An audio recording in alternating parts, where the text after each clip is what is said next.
Assalamualaikum Sobat Elektro, bagaimana kabar kalian? Di video kali ini, kita akan belajar satu komponen elektronika yang mempunyai banyak fungsi, yaitu kapasitor. Kapasitor atau kondensator merupakan komponen yang memiliki fungsi menyimpan dan melepaskan energi listrik secara cepat. Kapasitor termasuk komponen inti yang pasti kita jumpai di setiap perangkat elektronika. Di video ini, kita akan membahas simbol, satuan, prinsip kerja, fungsi, jenis, dan contoh rangkaian kapasitor. Kapasitor memiliki lambang huruf C. Lambang ini biasanya kita jumpai pada papan PCB sebagai informasi jenis komponen. Kapasitor juga memiliki satuan nilai, yaitu farad. Kapasitor memiliki nilai kapasitansi yang beragam, mulai dari besaran farad, mikro, nano, hingga pikofarad. Berdasarkan simbolnya, kapasitor terbagi menjadi 3 jenis, yaitu kapasitor biasa atau nonpolar, kapasitor elektrolit atau polar, dan kapasitor variabel. Setiap jenis kapasitor tersebut memiliki simbol yang berbeda. Pada kapasitor biasa yang tidak memiliki polaritas, simbolnya adalah 2 garis sejajar. Untuk kapasitor elektrolit atau elko, atau yang memiliki kutub positif dan kutub negatif, simbolnya terdapat tanda plus pada salah satu garisnya. Sedangkan pada kapasitor variabel, simbolnya terdapat garis panah yang menyilang pada kedua garisnya. Sebelum kita membahas prinsip kerja kapasitor, perlu kita ketahui lapisan yang terdapat pada kapasitor.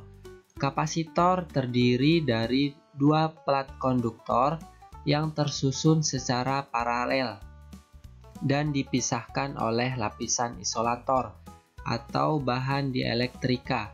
Jadi, kedua plat konduktor ini tidak saling terhubung.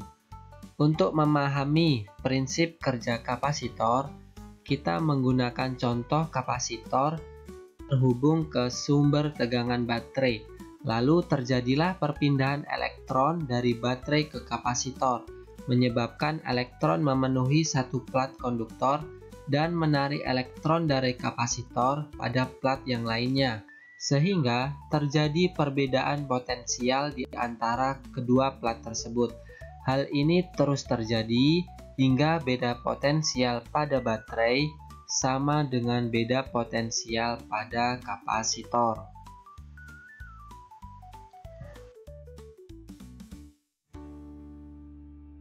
Selain fungsi utamanya sebagai penyimpan dan melepaskan energi secara cepat, kapasitor juga memiliki fungsi lain. Pada power supply, kapasitor memfilter riak arus AC yang masih terdapat pada output dioda, supaya sinyal arus DC yang dihasilkan benar-benar bersih dari arus AC. Pada lampu neon, kapasitor bermanfaat untuk menghemat daya listrik. Pada kipas angin, kapasitor membantu putaran awal saat kipas angin dinyalakan untuk pertama kali. Pada mesin cuci, kapasitor berfungsi untuk menambah tenaga pada saat dinamo listrik berputar. Dan pada rangkaian listrik, biasanya kapasitor sebagai kopling, yaitu memblokir arus DC dan meneruskan arus AC. Juga, kapasitor bisa digunakan sebagai power supply tanpa trafo, tapi ini hanya efektif pada beban kapasitas yang kecil saja. Berdasarkan nilai kapasitansinya, kapasitor terbagi menjadi 2 jenis, yaitu kapasitor tetap, kapasitor yang nilai kapasitansinya tidak berubah, dan ada kapasitor variabel, kapasitor yang nilai kapasitansinya bisa kita rubah sesuai dengan kebutuhan. Ada banyak sekali macam kapasitor tetap. Di antaranya ada kapasitor keramik, kapasitor yang berbahan dasar keramik yang umumnya memiliki nilai 1 pikofarad hingga 0,01 mikrofarad.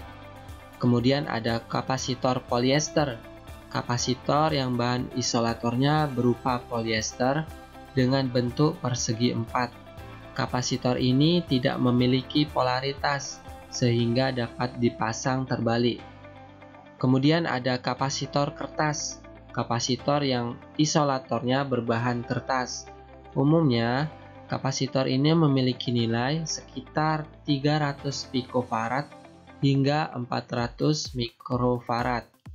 Kemudian ada kapasitor mika, kapasitor yang bahan dasar isolatornya adalah mika. Nilai kapasitornya berkisar 50 pikofarad hingga 0,02 mikrofarad.